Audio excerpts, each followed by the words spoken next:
comrades. This is Vanguard, and today our podcast about public health, and our guest is Surendra Beniwal जी, जो professor है Acharya Tulsi regional cancer centre Bikaner, PBM hospital, and you can say SP medical college, right? So sir, welcome, thank you.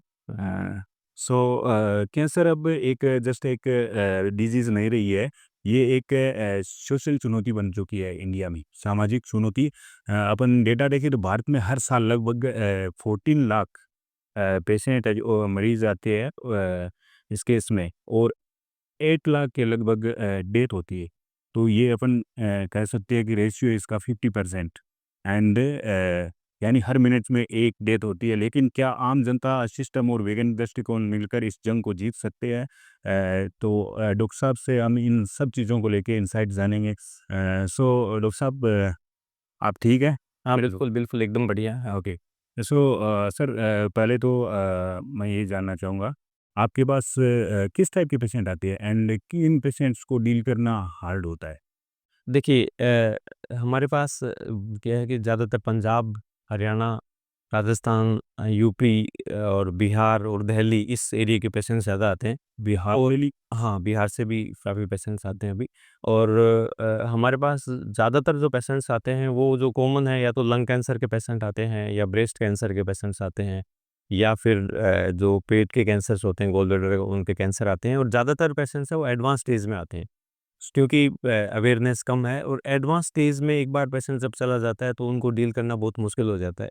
इसलिए जैसे कि आप अभी कर रहे हो, अवेयरनेस बहुत ज़रूरी है। और अवेयरनेस के बाद जो है कैंसर यदि अर्ली डिटेक्ट होगा तो उसको हम इलाज भी ढंग से कर पाएँगे, और साथ-साथ में इलाज का जो खर्चा है वो भी कम होगा। मेनली डील करना किन पेशेंट्स को ईज़ी होता है? लाइक रूरल से आते हैं, जो अनपढ़ होते हैं, या ओवर थिंकिंग वाले, किनको डील करना है? देखिए देखिए, ये तो ऐसा है कि ये चीज़ें रूरल या अर्बन या एजुकेशन या अनएजुकेटेड उन पे ज़्यादा डिपेंड नहीं करती। ये पर्सन टू पर्सन भी वेरी करते हैं। लेकिन मोटे-मोटे पे ये है कि जो पेशेंट हमारे ग्रामीण परिवेश से आते हैं और जो पढ़े लिखे नहीं हैं, उनको हमको डील करना ज़्यादा ईज़ी लगता है, क्योंकि वो एक फ़ेथ करके आते हैं, और हम जो बोलते हैं वो बात वो कर लेते हैं, फॉलो वो ऑब्ज़र्व करते हैं। कर लेते हैं, फ़ॉलो कर लेते हैं। और दूसरा जो इस टाइप के पेशेंट्स होते हैं, उन पे हमारा भी वो ज़्यादा मन रहता है कि इन पेशेंट्स को कुछ बिगड़ना नहीं चाहिए। इन पेशेंट्स को हम ठीक करने की ज़्यादा कोशिश करते हैं, बजाए कि उसके कि जो पेशेंट्स ज़्यादा फ़ेथ नहीं करते। तो ये एक बॉन्डिंग होती है डॉक्टर और पेशेंट के बीच में। तो वो बॉन्डिंग यूजुअली रूरल पेशेंट्स में हमारी ज़्यादा रहती है। या तो जैसे मैं रूरल बैकग्राउंड से हूँ उसके कारण, या मतलब दूसरा ये होता है कि वो जो है वो ब्लाइंड फेथ करते हैं डॉक्टर पे, तो वो फिर डॉक्टर की भी रिस्पॉन्सिबिलिटी हो जाती है कि वो आप पे ब्लाइंड फेथ कर रहा है, तो आप उसको मैक्सिमम बेनिफिट दो जितना पॉसिबल है। अच्छा। हाँ, वैसे बता दूँ, डॉक्टर साहब एक किसान परिवार से आते हैं, नौहर से नेटिव है, एंड डॉक्टर साहब एक जो पेशेंट है, जो बहुत सारे एस्पेक्ट देख के और बहुत सारे डॉक्टर के पास जाता है। एंड ऑफ द डे जो स्टेज आती है, वहाँ जाके वो फिर एक डॉक्टर पे रिलाई करता है। तो ये बहुत सारे डॉक्टर को, लाइक, आपके पास गया मैं, वहाँ मेरे को लाइक किसी ने और ने बोल दिया कि सर, इससे कंसल्ट करना चाहिए, ये ठीक है, ये ठीक है। तो ये इसको कैसे? इसमें मैं मरीज़ों को ये राय दूँगा कि वो एक जगह टिक के इलाज कराएँ, इधर-उधर नहीं भागें। और वही बात आ गई आगे कि यदि अवेयर होगा पेशेंट, तो उसको पहले से पता चल जाएगा कि वो मेरे सिम्पटम है वो कैंसर से रिलेटेड हैं, तो वो डायरेक्ट कैंसर के डॉक्टर के पास जल्दी पहुँच जाएगा, इधर-उधर नहीं भटकेगा। तो इधर-उधर भटकते हैं वो भी, उसमें भी पेशेंट की गलती नहीं है, अवेयरनेस की कमी है। यदि अपन सब लोग मिलके अवेयरनेस बढ़ाएँगे, तो ये चीज़ें भी कम होएँगी, और पेशेंट है वो कंसल्टेशन में टाइम नहीं बिगाड़ के और ट्रीटमेंट जल्दी चालू करेगा। क्योंकि पेशेंट मल्टीपल जगह कंसल्टेशन करता है, तो उस दौरान बीमारी तो रुकती नहीं है, वो अपनी जगह बढ़ती रहती है। तो इसलिए यदि मल्टीपल जगह पेशेंट जा रहा है या बहुत से डॉक्टर से होते हुए फिर लास्ट में इधर आ रहा है, तो उसका कारण ये है कि हम लोग अवेयर नहीं है, अपना समाज अवेयर नहीं है। अपना समाज इन चीज़ों के लिए भी तैयार नहीं है, जो कि अपने को तैयार करना है उस। ओके, तो मेनली जो रूट कोज़ है वो अवेयरनेस है, hmm, hmm. Right? And okay sir, so we start करते हैं। भारत में बहुत लोग कैंसर को अभी भी एंड मानते हैं सर, कि कैंसर मीन डेथ। बिल्कुल। एंड क्या ये स्टिग्मा और फियर अर्ली डिटेक्शन को रोकता है? देखिए इस बात कैंसर का के प्रति हाँ, बिल्कुल डेफ़िनेटली ये बाधा बनता है, और कैंसर के प्रति बहुत से मिथ हैं अपने। जो कि ट्रीटमेंट में और अर्ली डिटेक्शन में बाधा बनते हैं। तो इसमें सबसे पहले तो मैं कुछ एक मिथ जो कॉमन हमारे सामने आते हैं, मैं आपको बता देता हूँ। सबसे पहले तो किसी को यदि कैंसर हो जाता है, तो उससे कई लोग डरने लग जाते हैं। उनके मन में ये रहता है कि जैसे टीबी है या दूसरी चीज़ें हैं, वो आके फैलती है। वो हमसे पूछते भी हैं कि भी मेरे माताजी को कैंसर हो गया है, तो क्या हमारे जो बच्चे हैं, पोते हैं, इनके दोते हैं, उनको इनके साथ बैठने दें क्या? इनके साथ खाना खाने दें क्या? इनके बर्तन हम अलग रखें क्या? तो ये एक बहुत बड़ा मिथ है कि कैंसर भी एक संक्रमण बीमारी है, आगे फैलती है एक आदमी से टच होने से दूसरे से। तो ये बिल्कुल मिथ है, ये गलत धारणा है। तो कैंसर जो है, यदि किसी को घर में एक हो गई, तो आगे वो उससे नहीं फैलेगी, वो आगे नहीं फैलेगी। तो आप उस कैंसर पेशेंट की बढ़िया तरह से केयर कर सकते हो, उसके साथ रह सकते हो, उसके साथ खाना खा सकते हो। तो कैंसर एक संक्रमण वाली बीमारी नहीं है, वो आगे एक आदमी से दूसरे आदमी, जैसे टीबी फैलेगी या दूसरी बीमारी फैलेगी, वो नहीं फैलेगी। एक तो मिथ ये है। Let's okay, let me interrupt sir. ये जेनेटिक को वो उस पे अपन आएँगे, उस पे अपन अभी आगे आएँगे। भी एक तो ये मिथ हो गया कि कैंसर क्या साथ बैठने से या साथ खाना खाने से फैलता है, तो ये बिल्कुल नहीं फैलता है। आप कैंसर कैंसर पेशेंट्स को पूरी भावनात्मक रूप से जुड़े रहो, क्योंकि इलाज के साथ-साथ रिलेटिव्स का और जो खासकर जो नियर डियर हैं, उनके साथ जुड़े रहना, उसके लिए उसके भावनात्मक रूप से स्ट्रॉन्ग होना बहुत ज़रूरी है। तो हम उसको यदि आइसोलेट कर देंगे, तो वो आधा वैसे ही मर जाएगा। तो उससे अपने को अलग होने की बिल्कुल ज़रूरत नहीं है। वो कैंसर आपको नहीं हो सकता, उससे वैसे फैल नहीं सकता। जेनेटिक वाली बात अलग हो गई, वो अपन आगे बात करेंगे। एक तो मिथ ये है।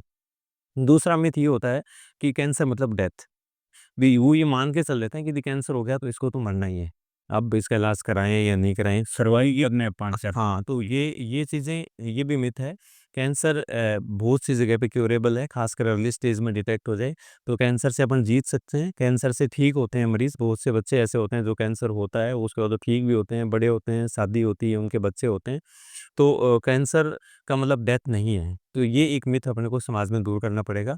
तो इसलिए कैंसर से डरना बंद करना है अपने को, और कैंसर से अपने को मिलके लड़ाई करनी है। अच्छा, तीसरा मिथ एक ये है कि यदि अपन कैंसर किसी को हो गया है, तो कोई गाँठ हो गई है, तो उसका अपन यदि कोई जाँच कराएँगे या बायोप्सी कराएँगे, तो उससे पूरे शरीर में फैल जाएगा। ये पूरी तरह से गलत धारणा है। क्योंकि कैंसर की यदि हम बायोप्सी नहीं करेंगे, तो हमको ये पता नहीं चलेगा कि वो कैंसर किस टाइप का है। कैंसर हज़ारों टाइप के होते हैं, तो हम उसका पर्सनलाइज़ ट्रीटमेंट नहीं कर पाएँगे। तो कैंसर की बायोप्सी करने से वो फैलता नहीं है। अब ये धारणा क्यों बन गई है? क्योंकि देखो, कैंसर की बायोप्सी यदि हमने 100 मरीज़ों में की और उसमें से मान लो हम 50 बचा पाए, 50 नहीं बचा पाए, तो वो लोग ये धारणा बना लेते हैं जो बचे नहीं हैं, हालाँकि वो कैंसर अग्रेसिव था इसलिए नहीं बचे, कि ये बायोप्सी की शायद इसलिए फैल गया और वो मर गए। तो कैंसर की बायोप्सी करने से या कैंसर का डायग्नोसिस करने के लिए उसका सुई से जाँच करने से कैंसर आगे फैलता नहीं है। तो ये क्योंकि ये इसी मिथ के कारण बहुत से लोग क्या करते हैं, हमारे पास बहुत छोटी-सी गाँठ लेके आते हैं, लेकिन इसकी जाँच तो हम नहीं कराएँगे, दवाइयाँ दे दो। हम दवाइयाँ कैंसर की दे नहीं पाएँगे जाँच के बिना। फिर वो 4-5 महीने बाद बहुत बड़ी गाँठ लेके आता है, तब वो ठीक होने वाली स्थिति में होता नहीं है। तो इसलिए एक इस मिथ को अपने को दूर करना ज़रूरी है कि कैंसर की बायोप्सी या कोई जाँच करने से वो पूरे शरीर में नहीं फैलता है। और इसके अलावा जो अपने एक धारणा ये रहती है कि क्या कैंसर जेनेटिक है या आगे से आगे फैलता है कि नहीं फैलता है। तो इसमें क्या है कि सारे कैंसर जेनेटिक नहीं होते। जैसे अपन एक उदाहरण ले लेते हैं कि स्तन का कैंसर, ब्रेस्ट कैंसर, तो 15% कैंसर है स्तन के, वो जेनेटिक होते हैं, यानी कि वो वंशागत आगे जा सकते हैं। 85% है वो नहीं होते हैं। तो अब वो 15% जो हैं, वो अपने को हम लोगों को अब उससे उसके लक्षण होते हैं, उसको हमको डिटेक्ट करना होता है कि कौन-सा है वो आनुवंशिक है, कौन-सा आनुवंशिक नहीं है। और फिर यदि हम ये डिटेक्ट कर लेते हैं कि आनुवंशिक हो सकता है, तो अब हम उसके कुछ पर्टिकुलर जाँचें होती हैं, जेनेटिक टेस्ट होते हैं, वो हम करते हैं ताकि हम ये पता लगा लें कि ये आगे जा जाएगा नहीं जाएगा, जेनेटिकली है कि नहीं है, और फिर उसके हिसाब से हम उनके बच्चों को भी अवेयर कर देते हैं, ताकि यदि वो जेनेटिक है तो वो बच्चे उसको जल्दी-जल्दी जाँचें करवाएँ। उसके अलग-अलग गाइडलाइंस होती हैं जाँचें करवाने की, जो रूटीन से ज़्यादा अग्रेसिव रहती हैं, और वो यदि बच्चों में होता है तो जल्दी पकड़ में आ जाए। तो सारे कैंसर जेनेटिक नहीं होते हैं। लेकिन कुछ कैंसर जेनेटिक होते हैं, और वो ज़्यादातर कैंसर 5% 10% ही जेनेटिक होते हैं। 85% जो कैंसर हैं वो जेनेटिक नहीं होते, यानी कि वो आपको आपके पूर्वजों से नहीं मिले होते, वो अपन खुद नहीं पाले हुए होते हैं, जो कि अलग-अलग अपने कारण होते हैं, जैसे स्मोकिंग कर रहे हैं, अल्कोहल कर रहे हैं। तो जेनेटिक कैंसर्स होता है, लेकिन सारे कैंसर जेनेटिक नहीं होते हैं। ये कुछ एक अपने मिथ हैं उन जिनको अपने को उन जो नेगेटिव फैक्टर है वो डोमिनेट करता है, तो हमें लगता है कि ये हो रहा हाँ। है। Okay sir. So sir my next question is कई-कई लोग कीमो को ज़हर मानते हैं। एक बलनेस होता है, डरते हैं, कहते हैं ये भगवान की मर्ज़ी है। हुँ, हुँ। रेड है। डिवाइन की। क्या सुपरस्टिशन कैंसर की लड़ाई को धीमा कर रही है? ये बैरियर बन रहा है सर? बिल्कुल, आप बिल्कुल सही कह रहे हो। बहुत से लोगों को ये लगता है कि कीमोथेरेपी ज़हर है और ये दे देंगे तो ये मर जाएगा, या वो बहुत कमज़ोर कर देगा, या कीमोथेरेपी से उनकी क्वालिटी ऑफ लाइफ बहुत कम हो जाएगी, तो हमको बोलते हैं साहब कीमोथेरेपी मत करो। तो ये बिल्कुल मिथ है। कीमोथेरेपी है वो आजकल हालाँकि पहले जो कीमोथेरेपी थी वो काफ़ी एग्रेसिव होती थी, पेशेंट को प्रॉब्लम भी काफ़ी होती थी। लेकिन अब धीरे-धीरे नया ट्रीटमेंट भी आ रहा है, धीरे-धीरे नई कीमोथेरेपी भी आ रही है, नया सपोर्टिव ट्रीटमेंट भी आ रहा है। तो आजकल कीमोथेरेपी तो बहुत ईज़ी रहती है। बहुत सी कीमोथेरेपी तो ऐसी होती है जिनमें बालनेस नहीं भी होती हैं, और नई नई दवाइयाँ भी आ गई, जिससे बाल झड़ना, उल्टी आना नहीं होता है। तो कीमोथेरेपी है वो ज़हर नहीं है, कीमोथेरेपी एक टाइप का ट्रीटमेंट है। तो कीमोथेरेपी से डरने की बिल्कुल ज़रूरत नहीं है। तो ये भी एक मिथ है कि कीमोथेरेपी से मर जाएगा या कीमोथेरेपी से प्रॉब्लम होएगी। कीमोथेरेपी अपने आप को ठीक करने में हेल्प करेगी। सर एक अपन जैसे टेक्नोलॉजीज़ इमर्ज हो रही है, तो आप इसका फ्यूचर कैसे देखते हैं? ये क्यूरेबल या इस काइंड ऑफ कोई वैक्सीन डेवलप होने का ऐसा कुछ भविष्य देखते हैं आप?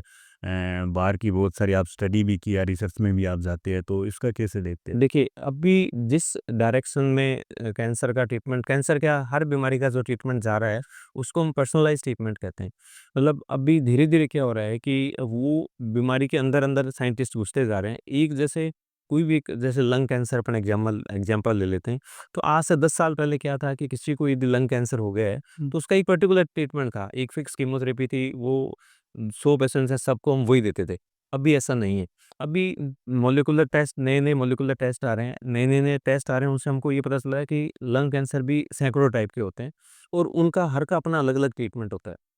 इसलिए अब भी धीरे-धीरे उसका इम्प्रूवमेंट होता जाएगा, और एक टाइम ऐसा आएगा कि कोई भी पर्सन आया, उसके वो उन्होंने बायोप्सी ली, फिर उसका टेस्ट लगा के पता लगाएँगे इस आदमी में कौन-सी दवा काम करेगी, वो उस आदमी के लिए दवा बनेगी और उससे वो ठीक होगा। ये हमारा एक सोच है कि धीरे-धीरे हम इस टाइम तक जाएँगे, नंबर 1 बात। नंबर 2, जो आपने दूसरा बोला था वैक्सीन वाला, जो कि प्रिवेंशन का है, उसके लिए भी बहुत सी को अभी वैक्सीन भी कैंसर में 2 टाइप की होती हैं। एक तो ये जैसे अपन नॉर्मल पोलियो की वैक्सीन है, या वो अपन इसलिए देते हैं कि पोलियो हो ही नहीं, तो उस टाइप की वैक्सीन भी डेवलप करने की कोशिश कर रहे हैं, और कुछ ऐसी वैक्सीन डेवलप भी हुई हैं, जिससे कि कैंसर हो ही नहीं। दूसरी कैंसर्स कुछ ऐसी वैक्सीन्स होती हैं जो कि कैंसर होने के बाद उनको ठीक करने में हेल्प करती हैं। तो दोनों टाइप की वैक्सीन हैं जो कि डेवलप हो रही हैं। हालाँकि वैक्सीन्स हैं, वो डेवलप होने में अभी टाइम लगेगा, जो कि खासकर ठीक करने वाली वैक्सीन्स हैं। बाकी जो डेवलप नहीं होने देने में एक एचपीवी वैक्सीन है, एक एग्ज़ाम्पल है इसका, जो कि अपने बच्चादानी के मुँह का कैंसर होता है, सर्विक्स का कैंसर, जो कि इंडिया में कुछ साल पहले तक सबसे कॉमन कैंसर था। महिलाओं में सर्विक्स का कैंसर सबसे ज़्यादा होता था इंडिया में, हालाँकि अब वो दूसरे नंबर पे आ गया, ब्रेस्ट कैंसर ही पहले नंबर पे है। तो अब सर्विक्स का कैंसर अभी भी बहुत लोगों में होता है, और सर्विक्स के कैंसर होने का 90% कारण होता है एक ह्यूमन पैपिलोमा वायरस इन्फेक्शन होता है एक, उसके कारण 90% लोगों में सर्विक्स का कैंसर होता है। अब उसके अगेंस्ट एक वैक्सीन आ गई है, जो कि इंडिया में अवेलेबल है, और अभी इंडियन गवर्नमेंट उसको इम्यूनाइज़ेशन प्रोग्राम में भी लेने के लिए कोशिश कर रही है। यदि वो वैक्सीन 9 साल की बच्ची से लेके और 25 साल की बच्ची को हम लगा देते हैं, उसमें सिर्फ 2 ही डोज़ लगती है, तो उसमें सर्विक्स कैंसर होने के 90% चांस कम हो जाते हैं। नाइन यानी कि 100 महिलाओं को भी हो रहा है, तो सिर्फ बाद में 10 महिलाओं को ही होगा। ऐसे ही और जैसे एक लीवर कैंसर होता है, उसका एक कारण होता है कि हेपेटाइटिस बी इन्फेक्शन। तो हेपेटाइटिस बी की वैक्सीन अपने पास उपलब्ध है, तो यदि अपन हेपेटाइटिस बी की वैक्सीन लगाते हैं, तो एचबीएस इन्फेक्शन से तो बचते ही हैं, साथ में लीवर कैंसर होने के भी चांस बहुत कम हो जाते हैं। तो बहुत सी कैंसर वैक्सीन्स आ भी गई हैं। सर, ये मैंने पहली बार सुना है आपसे, रियली। इट्स हेपेटाइटिस बी की बताइए आपने? हाँ, हेपेटाइटिस बी की अपन वैक्सीन लगाएँगे तो अपने हेपेटाइटिस बी इन्फेक्शन नहीं होगा, और ओके। जो एक एचसीसी कैंसर होता है, हेपेटोसेलुलर कैंसर हम बोलते हैं, जो लीवर का कैंसर है, और वो तो डेडली कैंसर है, खराब कैंसर है। यदि वो होता है तो उसमें बहुत ज़्यादा ट्रीटमेंट उपलब्ध नहीं है। तो उसमें जो हेपेटोसेलुलर कार्सिनोमा है, उसका एक मुख्य कारण है हेपेटाइटिस बी वायरस इन्फेक्शन, एक कारण, सारे कारण नहीं है। जैसे अल्कोहलिक में भी हो जाता है कई बार। तो वो यदि अपन वैक्सीन लगाएँगे तो अपने को हेपेटाइटिस बी इन्फेक्शन नहीं होगा, तो वो कैंसर होने के चांस कम हो जाएँगे। तो ये इस वैक्सीन से अपने को कैंसर में भी प्रिवेंशन मिलता है। एक सर, जैसे एक बंदा किसी को डिजीज़ हो जाती है अभी, जो एज्ड पीपल है मेनली, तो उनमें फिर मल्टीपल फैक्टर इन्वॉल्व हो जाते हैं, चाहे उनके दमा शोषण की हो हुँ। या अदर जनरल मेडिसिन की हो।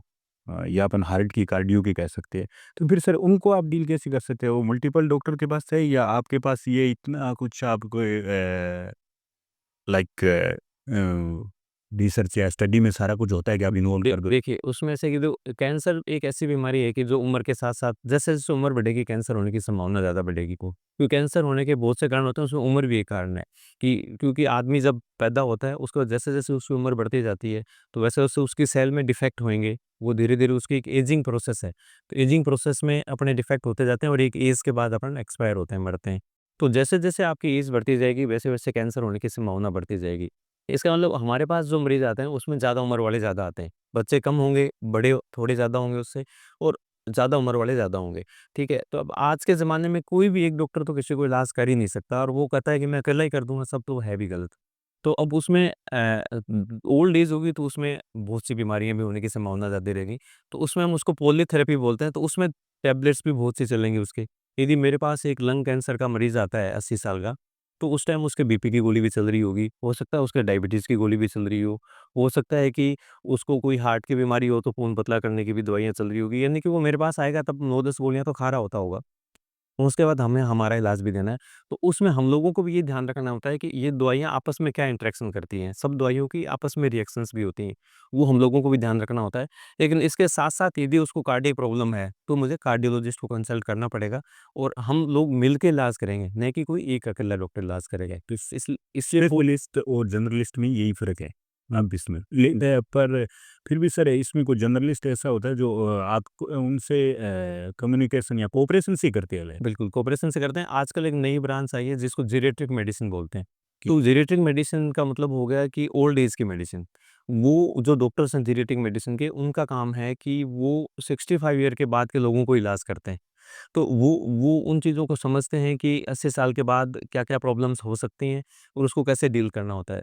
तो वो भी अभी तक हालाँकि अपने इंडिया में डेवलप नहीं हुआ है, पर एक टाइम ऐसा आएगा कि जैसे जेनेटिक मेडिसिन का जो डॉक्टर है, वो ओल्ड एज में मैन रहेगा, यानी वो कम्युनिकेट करेगा सबको, भी उसको कैंसर है तो मैं as a cancer specialist cancer का इलाज करूँगा, कार्डियोलॉजिस्ट कार्डियोलॉजी का इलाज करेगा और वो सबको एक टाइप से ये मान लो कि वो एक जो हमारी टीम होगी, उसको वो आपस में कोऑपरेशन वो का काम जेनेटिक वन मेडिसिन का स्टॉप डॉक्टर करेगा, ऑपरेशन, वन डोर वाला वो। वो करेगा। पर एक आदमी इलाज नहीं कर सकता, सबको मिलके करना पड़ेगा। हाँ। दैट्स व्हाई आपको स्पेशलिस्ट कहते हैं।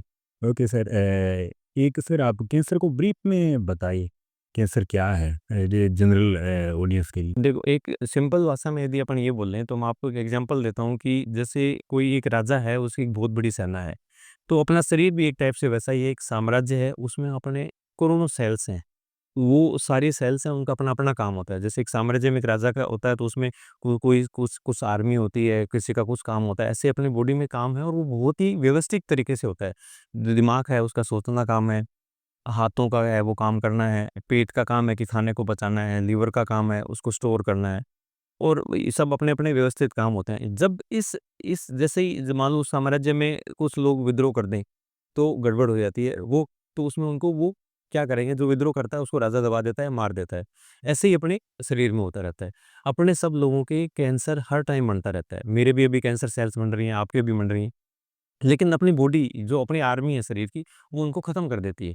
लेकिन एक टाइम ऐसा आता है कि या तो वो जो कैंसर सेल्स हैं, वो अपने आप को इस टाइप से चेंज कर देती है कि अपनी जो आर्मी है, जिसको हम डब्ल्यूबीसी बोलते हैं या जिसको अपन इम्यूनिटी बोलते हैं, वो उनको पहचान नहीं पाती। वो ये मानने लगती है, ये तो अपना ही आदमी है, ये अपने ही सेल्स हैं। Sudden attack. वो हाँ, तो वो छिप जाती हैं एक टाइप से, फिर वो धीरे-धीरे बढ़ती जाती है।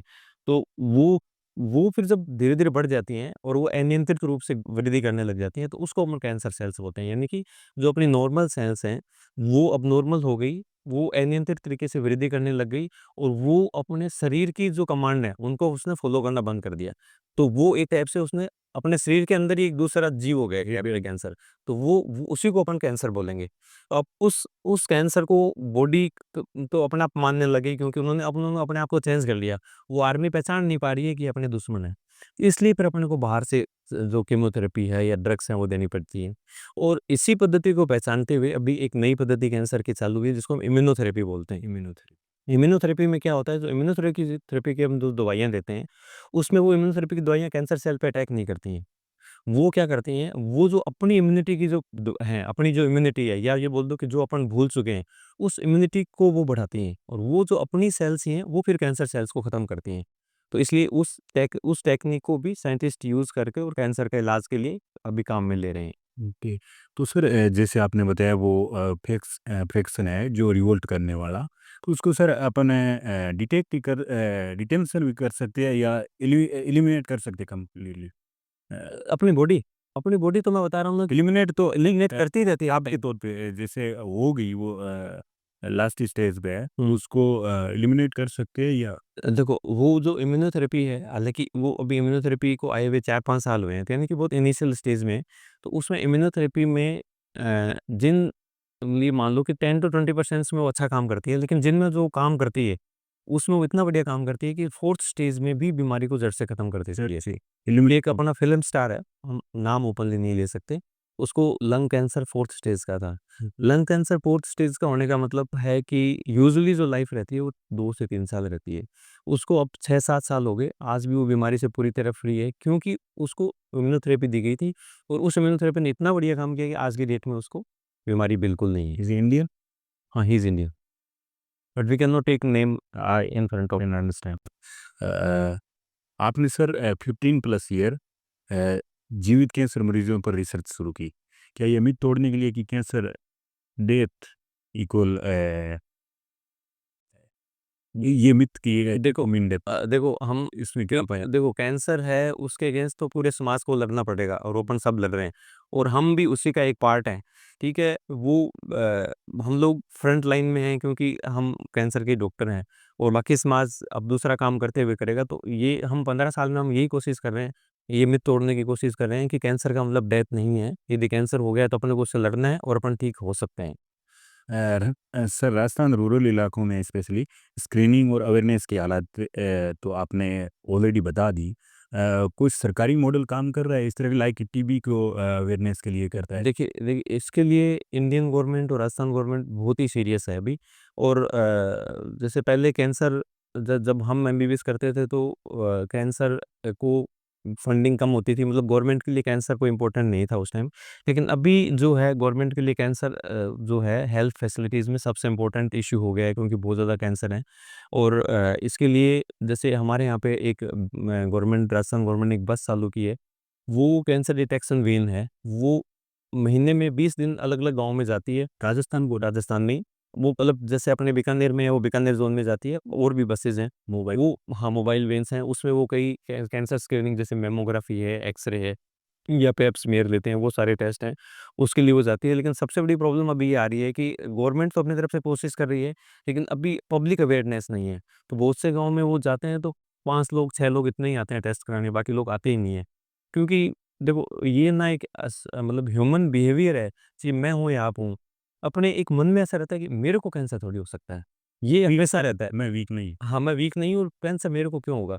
तो वो या फिर उसके साथ-साथ एक मन में कोने में एक चीज़ ये रहती है कि करा रहे हैं टेस्ट, कुछ निकल नहीं जाए, ये भी रहता है एक। उस चक्कर में वो टेस्ट नहीं कराते हैं। इग्नोरेंस इग्नोरेंस होगी, वो मान लो डर के वो आँखें बंद करने वाली बात हो गई। फेस नहीं करना तो हम कइयों को बोलते हैं आप टेस्ट करा लो, कि साहब कुछ निकल गया तो वो इस डर से टेस्ट नहीं कराते हैं। तो गवर्नमेंट अभी इसमें काफ़ी सीरियस है। वो स्क्रीनिंग में भी काफ़ी अभी पार्टिसिपेट कर रही है। जैसे अभी जो स्क्रीनिंग प्रोग्राम है, या बहुत से जैसे रजिस्ट्री हैं, और urban and rural registry, hospital based cancer registry, उसपे भी काफ़ी सीरियसनेस अभी बढ़ी है उनकी। और वो ट्राई कर रहे हैं कि अपने कम से कम जितने कैंसर पेशेंट्स हैं उनको डिटेक्ट करें, उनको चिन्हित करें, ताकि अपन को पता तो रहे कि अपने कितने समाज में हैं। अभी ट्राई कर रही है काफ़ी। आपने रजिस्ट्री की बात की सर।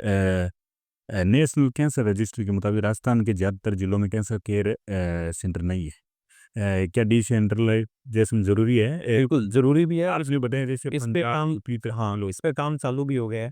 जैसे आज से 10 साल पहले जो कैंसर का इलाज है, वो ये मान लो कि राजस्थान में जो गवर्नमेंट हॉस्पिटल है, उसमें मेनली बीकानेर और जयपुर, 2 ही जगह होता था, बाकी जगह भी थोड़ा-थोड़ा होता था। लेकिन अब भी गवर्नमेंट ये ट्राई कर रही है कि हर डिस्ट्रिक्ट में कैंसर का डॉक्टर हो, और मान लो जब तक कैंसर का डॉक्टर उपलब्ध नहीं हो, तो वो उन्होंने क्या किया है कि कुछ एमबीबीएस डॉक्टर्स हैं, उनको वो ट्रेन करते हैं, ताकि डिसेंट्रलाइज़ हो जाएगी। जैसे मान लो मेरे पास एक पेशेंट आ गया, वो पाली का पेशेंट है, उसने मुझे दिखाया, और फर्स्ट कीमोथेरेपी मैंने यहाँ लगा दी। अब वो पेशेंट हर बार इतनी दूर 20 दिन से नहीं आ पाता।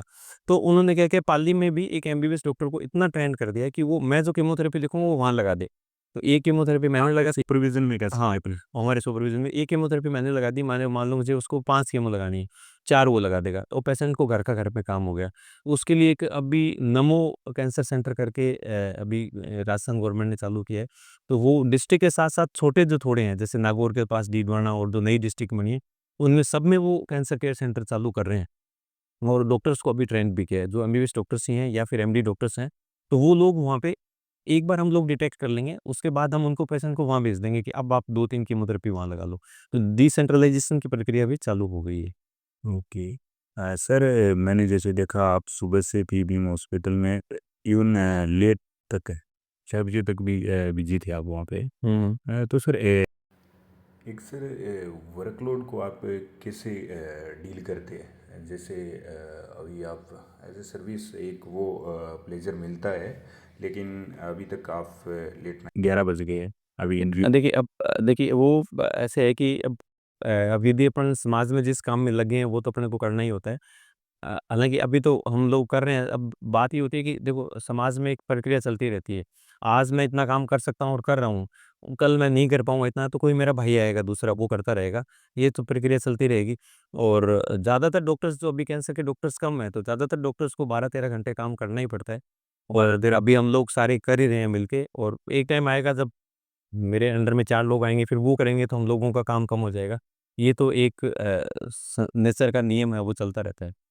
आपको सर क्रांतिकारी सलाम इसके लिए, ओल्ड डॉक्टर्स को जो भी सर्विस प्रोवाइड करा रहे हैं। और सर इसके पैरेलल आपको जैसे बाहर या कहीं कोऑपरेशन में कोई अदर यूनिवर्सिटीज़ या फॉरेन में रिसर्च का और कितना टाइम मिलता है सर? देखिए, रिसर्च के लिए ना हम लोग जैसे आईसीएमआर एक जो होता है उसके साथ मिलकर रिसर्च करते हैं। कुछ एक ट्रायल्स हम भी यहाँ करते रहते हैं। उसके लिए हम लोग भी टाइम देते हैं और उसके लिए हमारी टीम होती है। जैसे हमारे यहाँ पे साइंटिस्ट होते हैं कुछ, तो वो सब हम लोग मिल के करते हैं। हम लोग जैसे अब इसमें मैं क्लिनिशियन हूँ, तो मेरा और साथ-साथ में मैं मेडिकल टीचर भी हूँ। तो मेरा प्राइमरी काम ये हो गया कि मुझे पेशेंट केयर करनी है और जो स्टूडेंट्स हैं उनको पढ़ाना है। और उसके बाद हम लोग जो रिसर्च में हैं, हम उनको गाइड करते हैं। अभी जो क्लिनिकल पार्ट है वो हम लोग करते हैं और साइंटिस्ट वाला पार्ट है वो साइंटिस्ट करते हैं। तो वो चीज़ें हम लोगों को बैलेंस बनाना पड़ता है कि रिसर्च में भी हम टाइम देना होता है, एजुकेशन में भी देना होता है और पेशेंट केयर में भी देना होता है। And family balance? Family balance तो निल हो जाता है फिर इस मामले में। अभी 11 बज गए अपन यहाँ बैठे हैं, बच्चे सो जाते हैं, तो वो सर एक प्राइवेट हॉस्पिटल में कैंसर केयर लाखों में चला जाता है, हुँ। स्पेशली जयपुर या मेट्रो सिटीज़ है। जबकि सरकारी व्यवस्था में भी वेटिंग डायग्नोस्टिक डिले आम है। क्या हेल्थ इनइक्वालिटी का उदाहरण है ये? जैसे मतलब वेटिंग में बहुत कुछ गंगानगर से आता है पेशेंट तो उसको 2-3 दिन लग जाता है। देखिए हेल्थ है वो पेशेंट हेल्थ के लिए ट्रीटमेंट मान लो या ट्रीटमेंट है वो पेशेंट के हर पर्सन का आजकल राइट है। ये रूल भी आ गया है और वैसे भी ये हेल्थ के तो एक राइट हो ही गया सबका। अब देखिए गवर्नमेंट सेटअप पे वो तो चाहे अपने यहाँ पे हो सही विदेशों में हो। जो पब्लिक सेक्टर है उन पे प्रेशर तो रहेगा और उस उन प्रेशर्स को कम करने के लिए जैसे गवर्नमेंट ने क्या किया है कि पहले तो प्राइवेट में जाने का मतलब आपको पैसा देना ही पड़ेगा, ये होता था। अभी क्या है कि जैसे चिरंजीवी योजना है या ये मुख्यमंत्री आयुष्मान योजना है, उन स्कीम से क्या हो गया है कि अ, जो गरीब पेशेंट है वो भी प्राइवेट हॉस्पिटल में फ्री इलाज करवा सकता है। जैसे स्कीम्स हैं बहुत सारे। तो उससे क्या हुआ कि थोड़ा-सा जो आप कह रहे हो अनइक्वालिटी पहले बहुत ज़्यादा थी, अभी भी है, लेकिन वो थोड़ी-सी बैलेंस करने की कोशिश कर रहे हैं। कि पहले ये था कि हमारे यहाँ पे यदि दिन में 300 कीमोथेरेपी लगती थी, तो प्राइवेट में 5-10 लगती थी, वो जो पैसे वाले हैं वो लगवाते थे। अब ये है कि हमारे यहाँ पे अभी 200 लगेगी, तो वहाँ पे 100 लग जाएगी। वो 100 लगा रहे हैं, उसमें पैसे देने वाले 5-10 ही हैं, बाकी वो उनको इंश्योरेंस स्कीम से पैसा मिल जाता है। तो ये एक वो अनइक्वालिटी थोड़ी तो देखो रहेगी, पब्लिक सेक्टर में ज़्यादा रहेंगे, प्राइवेट में रहेगा। हाँ, लेकिन विद टाइम वो भी ये हो रहा है कि थोड़ा इक्वल हो रहा है, क्योंकि अभी अपन धीरे-धीरे इंश्योरेंस की तरफ जाते जा रहे हैं। एक सर बोन मैरो प्लांट है, जिससे एडवांस इलाज आपने बीकानेर में शुरू किया था। आफ्टर दैट रिसर्च किन चैलेंजेस से जूझना पड़ा और क्या है आप लोग को मेन इससे लर्न कर? देखिए, बोन मैरो ट्रांसप्लांट अभी हम लोगों ने यहाँ पे लगभग ये मान लो कि 50 के आस-पास कर दिए। तो हाँ, तो बोन मैरो ट्रांसप्लांट जो एक प्रक्रिया है वो मतलब वो एक टीम वर्क है।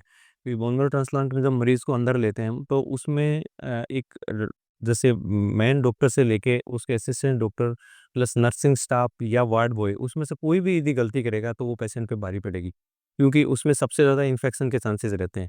तो एक as in in government setup ऐसे टीम वर्क का थोड़ा सा इशू रहता है, क्योंकि गवर्नमेंट सेटअप में ट्रांसफरेबल जॉब होता है। जैसे हमने कोई नर्सिंग स्टाफ को ट्रेंड किया तो उसका पता चला अगले दिन तो बदली हो गई, ठीक है? या वो वार्ड चेंज हो गया, तो ये कुछ चैलेंजेस हमको आते हैं। लेकिन फिर भी हमारे यहाँ पे जैसे हमारे प्रिंसिपल हैं या हमारे डायरेक्टर हैं, उनका काफ़ी सहयोग रहा है, इसके कारण हम कर पा रहे हैं। भी जो बच्चे हमने ट्रेंड की तो हम उनसे कहते हैं कि इनको यहीं रिपोर्ट ट्रांसफ़र मत करो। जो यंग नर्सिंग स्टाफ हैं, जो जिनको ये मन में रहता है कि कुछ अच्छा करना है, तो उसमें चैलेंजेस तो आए, लेकिन काफ़ी कुछ हम अच्छा कर पा रहे हैं। नहीं सर, बिल्कुल एक होप की तरह तो देखते हैं। बीकानेर स्पेशल पीवीएम का नाम आते ही होप आती है इवन अपने रीजन में, एंड कैंसर सेंटर भी। सर, पब्लिक हॉस्पिटल में ऑन्कोलॉजी के लिए मिनिमम इंफ्रास्ट्रक्चर गारंटी होनी चाहिए। जैसे अपने यहाँ तो है, मैं देख हुँ। सकता हूँ ये जो मैंने मेंशन की है, cold storage, radiotherapy access, chemo unit. But जो ये इंफ्रास्ट्रक्चर है, ये अपने ये फिलैंथ्रोपिस्ट से या गवर्नमेंट से कैसी भी एफर्ट लाके सब जगह सर अवेलेबल नहीं है एज अ रिसर्च। तो इनको कैसे देखते हैं सर आप? देखिए, अब अपन कोई भी काम शुरू करते हैं तो पहले दिन वो परफेक्ट नहीं होता। जैसे आपने पहले कहा कि डिसेंट्रलाइज़ करना चाहिए, तो अब डिसेंट्रलाइज़ेशन की प्रक्रिया चालू हो गई। लेकिन अपन जैसे बीकानेर जो इतने साल से यहाँ पे कैंसर सेंटर है या जयपुर में है, वो चीज़ अपन नागौर, हनुमानगढ़ में एक दिन में तो कर नहीं सकते। तो अभी जैसे उन्होंने सिर्फ़ एमबीबीएस डॉक्टर को ही ट्रेन करके वहाँ किया है, तो वो हमारे सुपरविज़न में कर रहे हैं, तो वो धीरे-धीरे वहाँ पे भी होगा। सर वो चीज़ हल्का हो जाएगी यहाँ काफ़ी पे। हाँ, काफ़ी हल्का हो गया और वहाँ पे भी आप कह रहे हो कि मिनिमम एक फैसिलिटीज़ जो होनी चाहिए वो सब जगह आइडियली होनी चाहिए, लेकिन कुछ नहीं से तो कुछ है, वो भी अच्छा है।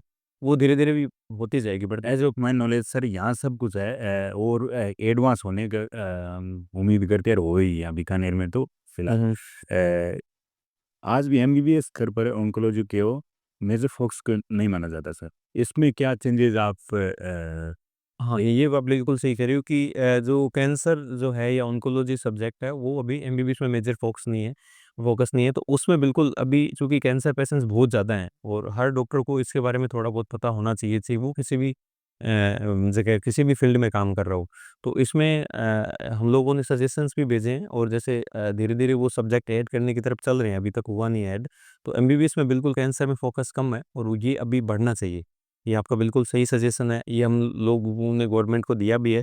पर अब एमबीबीएस में क्या है कि मेडिकल फील्ड बहुत ही वास्ट है और साढ़े 4 साल की जैसे एमबीबीएस होती है, तो अब टाइम तो उतना ही फिक्स है। अब उसमें उनको हर चीज़ें पढ़ानी पड़ेगी, तो वो उसको हम जो कैंसर वाले को कुछ जोड़ेंगे तो कुछ दूसरी चीज़ों को कम करना पड़ेगा उनको, टाइम तो फिक्स है। तो उन चीज़ों को एडजस्टमेंट करने में थोड़ा टाइम लगता है। धीरे-धीरे फोकस बढ़ेगा कैंसर वाले पे। रिसर्च पे वेटेज ज़्यादा देना पड़ेगा ही हो sir. Okay sir. Uh, cancer prevention में लाइफस्टाइल जैसे स्मोकिंग, डाइट हो गया सर, अल्कोहल, एचपीवी वैक्सीन की भूमिका बहुत बड़ी है। लेकिन क्या यह जानकारी आम जनता तक इफेक्टिवली पहुंच पाई है? और जैसे अपन देखते हैं कि गांव में सर की वो बड्डो तो कहे इतना सालों का दारू पी रहे हो, स्मोकिंग कर रहे हो, की कोनी ने रो की चाय को पीऊँ तो कहे कैंसर होगी। तो ये सर ये लोग हम लोग जैसे अवेयरनेस तो कम है ही, दूसरा इवन जो कैंसर हो जाता है उसमें भी ये लोग आपने जो बोला ये हमारे लिए आम सुनने को मिलता है। जैसे कोई भी पर्सन आता है तो हम उसको बोलते हैं कि तू स्मोकिंग कितने साल से की? कि मैं इतने साल से कर रहा था तो बंद कर स्मोकिंग। तो वो सबसे पहले हमको जो आदमी आता है वो ये एग्ज़ाम्पल देता है साहब चलो मैं तो बीड़ी पीता था, वो उस बच्चे को कैंसर हो गया, वो कौन-सा बीड़ी पीता था?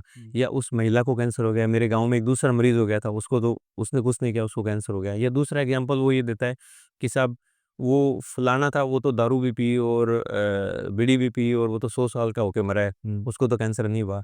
तो मैं उनको एक एग्ज़ाम्पल देता हूँ कि आप सपोज़ करो कि आप बीकानेर से जयपुर गाड़ी लेके जा रहे हो, ओके। ठीक है? और आप बिना दारू पिए जा रहे हो एक तो और एक आप दारू पी के जा रहे हो। तो हो सकता है आप फुल दारू पी के जाओगे और आप बिल्कुल सुरक्षित पहुँच जाओगे और हो सकता है कि आपने कुछ नहीं किया तो भी एक्सीडेंट हो जाए, लेकिन ज़्यादा चांसेस किसके हैं? दारू वाले। दारू वाले के हैं। ये मान के चलो कि दारू वाला तो भिड़ाएगा ही भिड़ाएगा, पर बच सकता है। यही सेम चीज़ इसमें है कि हो सकता है जिसने स्मोकिंग की उसके कैंसर नहीं हुआ हो, लेकिन परसेंटेज तो उसके ज़्यादा हैं, चांसेस उसके ज़्यादा हैं। तो आप उन चीज़ों का एग्ज़ाम्पल मत दो। ऐसा तो आप कह दोगे कि वो बिना दारू पिए हुए ही उसका एक्सीडेंट हो गया तो मैं तो दारू पी के चलाऊँगा। तो दारू पी के चलाओगे तो एक्सीडेंट पक्का होएगा या 90% होएगा ही होएगा। वही एग्ज़ाम्पल इसमें है। तो यदि अपन ज़्यादा दारू या कुछ पिएँगे या मतलब ये मान के चलो कि यदि स्मोकिंग बंद कर देते हैं तो 40% कैंसर खत्म हो जाएँगे। सिर्फ स्मोकिंग और टोबैको के कारण 40 टू 50% सारे कैंसर्स मिला के इसी के कारण होते हैं। कि यदि सिर्फ इसी पे बैन हो जाए तो 50% कैंसर खत्म। और उसके अलावा अल्कोहल है, अल्कोहल के कारण भी कैंसर होता है, तो वो अल्कोहल पे यदि बैन लगा दें और उसके बाद आता है फिज़िकल एक्टिविटी। यदि अपन एक्टिव लाइफ़स्टाइल रखें, ओबेसिटी मोटापा अभी इंडिया में बहुत बढ़ रहा है, पहले हालाँकि वेस्टर्न कंट्रीज़ की प्रॉब्लम थी। तो स्मोकिंग सबसे इम्पोर्टेंट, अल्कोहल और ओबेसिटी मोटापा, ये 3 मुख्य कारण हैं कैंसर होने के। तो यदि फिज़िकली एक्टिव रहें, योगा करें, एक्सरसाइज़ करें और स्मोकिंग नहीं करें, अल्कोहल नहीं करेंगे तो काफ़ी कम चांस हो जाएँगे कि आपको कैंसर नहीं हो। Okay, sir got it. A, sir क्या हम स्कूल, कॉलेज और पंचायत स्तर पर कैंसर लिटरेसी प्रोग्राम शुरू कर सकते हैं? जैसे टीबी को लेके अपन देखते हैं या हार्ट को भी लेके आज काफ़ी जगह आप देख। जी, बिल्कुल कर सकते हैं और वो आपका बिल्कुल सही पॉइंट है कि जो स्कूल में जो बच्चे का माइंड होता है, उस टाइम वो हर चीज़ एक्सेप्ट करता है और सीखता है और उस दौरान ही अपने उसको हिट करेंगे तो अपना सबसे ज़्यादा प्रभावी रहेगा अपना ये जो ये प्रोग्राम है कैंसर का, तो उनमें अपने को बिल्कुल करना चाहिए। हम लोग कई बार जैसे कैंसर डे पे और हम स्कूल में जाके अवेयरनेस प्रोग्राम करते भी हैं, हमारे साथी भी करते भी हैं और स्कूल में और एक उस जगह पे यदि अपन ये करें तो अपने सबसे ज़्यादा प्रभावी होगा, अपने लोगों को करना चाहिए। तो ये ग्रास रूट पे जो है पंचायत लेवल पे हाँ, उनको जैसे क्या वहीं पे भी वहीं ज़रूरत है ज़्यादा, नहीं कि जैसे हम अर्बन कर रहे हैं या कहीं एक बड़ी सोसाइटी में कर रहे हैं, जो कि काफ़ी हायर है, तो उसको तो उनको तो पहले से ही पता होता है। तो ग्रास रूट पे जाके ही अपने को हिट करने की ज़रूरत है अभी। फॉर एग्जाम्पल मैं आपको साथियों की जैसे अपन संगोष्ठी करते हैं, गांव में जागरण जमा होता है, तो इस प्रकार वैचारिक लोगों को जैसे डॉक्टर हो गए, प्रोफेसर हो गए, तो इनको भी अपन मासेस को कुछ संदेश देना हो या उसे पोस्ट कर सकते हैं। कोई भी मास मीटिंग हो तो अपन उसमें ये मुद्दा भी उठा सकते हैं। सर सपोज आपको राज्य सरकार हेल्थ मिनिस्ट्री देती है या सेक्रेटेरिएट देती है, राजस्थान को कैंसर मुक्त बनाना है, तो आप 3 इंटरवेंशन सबसे पहले लाएँगे कौन से? लेटर ऑन की बात बता। देखिए कैंसर मुक्त होने के लिए सबसे पहले मेरा ये मानना है कि prevention is better than cure. तो सबसे पहले तो जैसे मैंने आपको बताया ग्रास रूट पे ही मैं हिट करूँगा। सबसे पहले मैं ग्रास रूट पे एजुकेशन को सबसे ज़्यादा मैं तवज्जो दूँगा कि अपन एजुकेशन ही इतनी फैलाएँ कि कैंसर होने वाले कारणों से सब लोग बचें और यदि कैंसर के जो सिम्पटम्स हैं वो सबको पता रहें ताकि शुरुआत में ही वो डॉक्टर के पास पहुँच जाए, यदि कैंसर हो गया है तो ठीक हो जाए। तो सबसे पहला तो प्रिवेंशन पे हम हिट करेंगे, प्रिवेंशन सबसे इम्पोर्टेंट है। ग्रास रूट पे जाके एजुकेट करेंगे पेशेंट को, हर चीज़ के लिए, कैसे बचा जा सकता है और यदि कैंसर हो गया तो क्या-क्या सिम्पटम्स हो सकते हैं और उनको स्क्रीनिंग क्या कर सकते हैं। फर्स्ट चीज़ तो अपन ये रखेंगे। सेकंड फिर हम ये ट्राई करेंगे कि ज़्यादा से ज़्यादा जो कैंसर के डॉक्टर्स हैं वो डेवलप हों, ताकि सब लोगों को सर्विसेज़ प्रॉपर तरीके से मिल जाए। और थर्ड मोस्ट वैसे लिस्ट लास्ट है बट नॉट लिस्ट, रिसर्च। क्योंकि कैंसर में अभी भी कुछ भी मानो हम बहुत पीछे हैं ट्रीटमेंट में। बाकी जो डिज़ीज़ हैं तो हम रिसर्च पे पूरा ज़ोर देंगे ताकि नए-नए जो जो ट्रीटमेंट है वो डेवलप हों। एज़ आपने ग्रास रूट का कहा, तो अपन करिकुलम में भी ऐड ऑन कर सकते हैं। बिल्कुल करिकुलम एडॉप्ट करना चाहिए। सर एक जैसे आप क्योर करते हो, तो वो एग्ज़ाम्पल नहीं बनता। एक परफेक्ट बंदा फॉर एग्ज़ाम्पल मेरे को ले लीजिए, तो मैं जनता में फेस नहीं दूँगा। पर अपन सेलिब्रिटीज़ को देखते हैं, फ़ॉरेन में इलाज करा के आते हैं, तो भाई देखिए ये लोग ही तैयार हो सकते हैं। हुँ, हुँ, हुँ। सर इसको सेलिब्रिटी फेस बन सकते हैं कि ये एलीट क्लास का ही है, वही तैयार हो सकते हैं, हम नहीं हो सकते। इसको कैसे देखते हैं सर? नहीं वो जो एलीट क्लास का होता है वो उसका प्रचार ज़्यादा होता है, क्योंकि उसको सब लोग देखते हैं। और दूसरा अपने समाज में एक बड़ी गलत धारणा होती है कि यदि किसी को कैंसर हो गया तो छुपाता है। सुपर। यदि जैसे मैं एक बच्ची का एग्जांपल देता हूँ, वो 2011 में मेरे पास आई थी। उस टाइम वो 15 साल की थी। ओके। वो बिल्कुल ठीक हो गई और वो मेरे को अभी 2-3 साल पहले अचानक मिली, तो मैंने उसको नहीं पहचाना, उसने पहचान लिया, तो मेरे से बड़े छुपके से बात कर रही थी। मतलब घबरा रही थी, तो मैंने कहा, "तू ऐसे क्यों कर रही है?" कि मेरे हस्बैंड हैं, उनको तो हमने बताया हुआ ही नहीं है कि कैंसर है। तो सर मैं आपसे बात कर रही हूँ, आपने मुझे उस टाइम ठीक किया था, लेकिन आप उनको मत बता देना कि मुझे कैंसर है। तो मैंने कहा, "बेटा तेरी क्या गलती थी तेरे को कैंसर हुआ? तेरी तो उसमें कोई गलती ही नहीं थी।"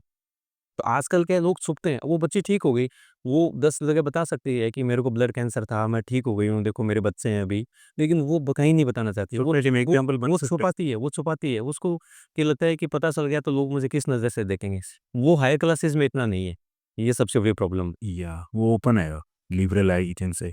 सर एक टेलीमेडिसिन एंड आप कह सकते हैं टेली ऑन्कोलॉजी में भी एक इमर्जिंग मार्केट है and AI based early detection को बाहर कॉन्टेक्स्ट में इफेक्टिव मानते हैं या सिर्फ ये अर्बन जिमक है? देखिए, एआई बेस्ड जो एआई है, आर्टिफ़िशियल इंटेलिजेंस है, वो अभी हर फ़ील्ड में आ ही रही है और वो बहुत ही हेल्पिंग हो रही है सब लोगों के लिए, हमारे लिए भी हेल्पिंग है। तो वैसे स्क्रीनिंग में भी वो है। लेकिन एक तो अर्बन का तो बिल्कुल है ही नहीं उसमें, एआई बेस्ड टेक्निक तो अपन हर जगह यूज़ कर सकते हैं। इवन वो रूरल में ज़्यादा इफ़ेक्टिव होगी बाद में यदि रिमोट एरिया। रिमोट एरिया में, क्योंकि एआई बेस्ड टेक्निक में 2 चीज़ें, बिना डॉक्टर के तो काम हो नहीं सकता है। सिर्फ़ ये नहीं है कि एआई ट्रीटमेंट कर देगी या एआई स्क्रीनिंग कर देगी। डॉक्टर या ये मान लो कि आदमी का रोल तो रहेगा, सिर्फ़ कंप्यूटर कुछ नहीं कर सकता। तो उसमें एआई क्या हेल्प करता है, एआई क्या कर रहा है अपने, एक तो वो टाइम बचाता है। जो 100 डॉक्टर काम कर सकते हैं 1 घंटे में, वो या 1000 डॉक्टर काम कर सकते हैं 1 घंटे में, वही सेम काम एआई है, वो एक कंप्यूटर ही 1 घंटे में कर देगा। यानी 1000 आदमियों का काम एक ने कर दिया। दूसरा, ज़्यादा परफेक्शन से कर देगा। आदमी गलती कर सकता है, वो गलती नहीं करती है।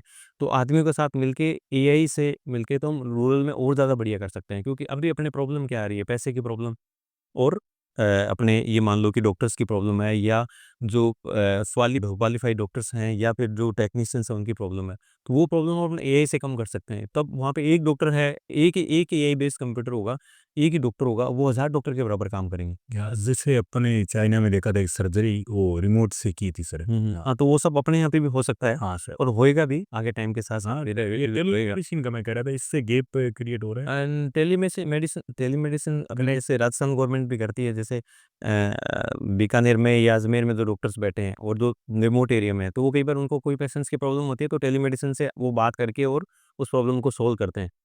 तो ये चीज़ें इफ़ेक्टिव हो रही हैं, पर वो अभी सब इन सब चीज़ें इतनी ज़्यादा ढंग से इसलिए नहीं लग रही कि वही बात आ जाती है कि मैन पावर, सब जगह अभी मैन पावर कम है, तो जैसे-जैसे डॉक्टर्स बढ़ेंगे, तो धीरे-धीरे ये ज़्यादा इफ़ेक्टिव होंगी चीज़ें। So sir last but not least I am आप जो मासेस हैं आपकी जो इंडियन सिटीजन है पीपल्स हैं उनकी वॉइस तो आप है ही किसी भी वे में हो एंड आज सर्व कर रहे हैं it's great honour to talk you sir. But sir as आपने बात की जो गांठ होती है उसको लेकर मैंने भी सर काफ़ी पेशेंट्स को मैं लेके गया हूँ इवन जो कभी जांच में फॉल्ट आ जाता है तो वो थर्मोमीरिंग सा हो जाता है कि कैंसर की है क्या है। तो ये गांठ वाले बहुत इश्यूज होते हैं सर गाँव में, अगर छोटी सी हो गई या तो फिर हो जाता है कि कैंसर की नहीं है ये नहीं है तो ये चेक नहीं कराती, ये बड़ी बात है सर एक तो आप एक मास्टर्स को एक मैसेज दीजिए। देखिए मतलब आम जनता को मेरा ये मैसेज है कि सबसे पहले तो वो सिम्पटम्स को पहचानने की, जैसे किसी को मुँह में कोई गाँठ हो गई है, या फिर उसको मुँह में कोई घाव है जो कि ठीक नहीं हो रहा है कई दिन से, या कोई अल्सर है जो ठीक नहीं हो रहा है, या जैसे ब्रेस्ट में कोई गाँठ है, या उसको खाँसी है जो कि 2-3 महीने से ठीक नहीं हो रही है, या यूरिन में ब्लड आ रहा है, लैट्रिन में ब्लड आ रहा है, तो उस चीज़ को बिल्कुल भी इग्नोर नहीं करें। कि ये सब चीज़ें हैं तो इसका मतलब कुछ ना कुछ प्रॉब्लम है। वो ज़रूरी नहीं है कि वो कैंसर हो, बिल्कुल ज़रूरी नहीं है कि कैंसर हो। लेकिन वो कैंसर भी हो सकता है। इसलिए उस चीज़ को बिल्कुल इग्नोर नहीं करें, तुरंत डॉक्टर को दिखाएँ और तुरंत जाँच कराएँ। जांच कराइए आप फ्री कर दो भी कि ये नहीं है फिर वो नहीं है तो फ्री हो और भी बढ़िया बात है, और यदि कैंसर है और उसने तुरंत दिखा दिया तो वो ठीक हो जाएगा। चांसेस कम रहता है पर वो क्लियरटी आ जाए हाँ, क्लैरिटी हो जाएगी। ठीक है। डॉक्टर साहब थैंक यू सर आपने टाइम दिया sir and very much insightful share किया है। आई होप आपको कुछ ये डिफरेंट रहा हमारा पॉडकास्ट है और आपको कुछ जानने को मिला होगा एंड अपन आगे और वेरियस फील्ड से लेके आएंगे। So thank you comrades.